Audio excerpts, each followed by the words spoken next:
Setelah berhempas pulas mendapatkan semua lesen termasuk yang tak penting, Pak Pandir tersenyum lega. Kalau barang rare, boleh aku meniaga tepi jalan. Lesen pun dah ada. Pak Pandir berkata dengan penuh semangat. Dia kejutkan lebay malang. Sekarang, masa untuk beraksi. Kita gerak balik ke hutan simpan sekarang. Yang kita tangkap kijang emas. Lepas tu terus mendaki ke gunung. Dalam kitab ada sebut, kat lereng gunung tu ada herba misai kucing bunian.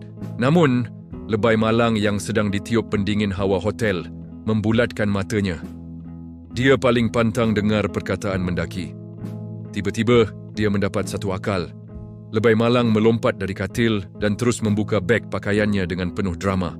Dan dia menyelongkar isi begnya dengan rakus sehingga baju, kain pelikat dan seluar ganti berterabur di lantai. Dia memegang kepalanya dengan gaya pelakon air mata. Alamak Pandir! Tragedi! Bencana alam! My mistake!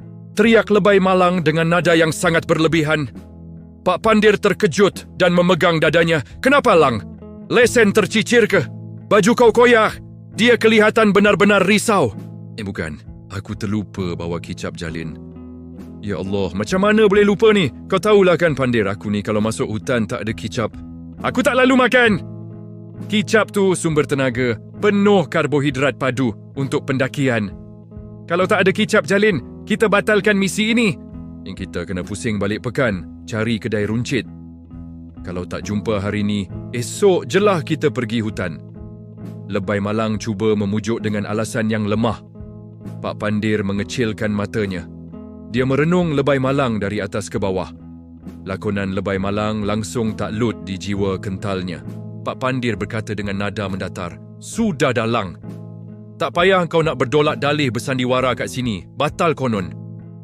Kau nak tipu pun biarlah logik. Sejak bila kau makan kicap jalin? Tekak kau tu tekak kicap Tong Nam. Mentang-mentang botol dia lebih kurang. Kau ingat aku tak tahu? Lebay malang tersengih-sengih macam kerang busuk. Kantoi pula. Helah kicap jalin. Tak menjadi rupanya. Yelah Pandir, manalah tahu tekak tiba-tiba nak tukar selera kan? Tapi kau pergi je lah tangkap kijang tu seorang. Aku support dari jauh. Aku monitor kau dari jauh. Jangan risau, hotel ni ada free wifi. Banyak cantik muka kau.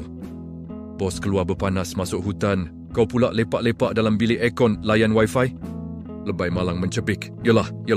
Maka, dengan hati yang berat, lebay malang terpaksa akur mengekori majikannya keluar dari hotel menuju ke arah hutan simpan. Hutan simpan dan lereng gunung kini menanti mereka membawa satu lagi pengembaraan.